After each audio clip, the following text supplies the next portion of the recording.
بلسما يمحو الأنين وسعادة للآخرين، ذا رحمة وفضيلة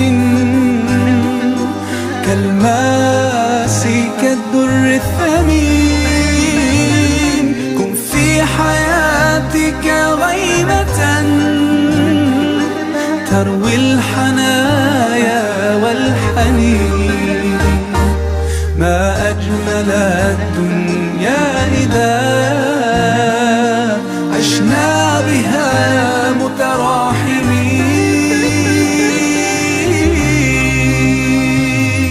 وهنا احتوته قلوب من تهوى فعل الجميل وزادها التقوى، جعلت له في حضن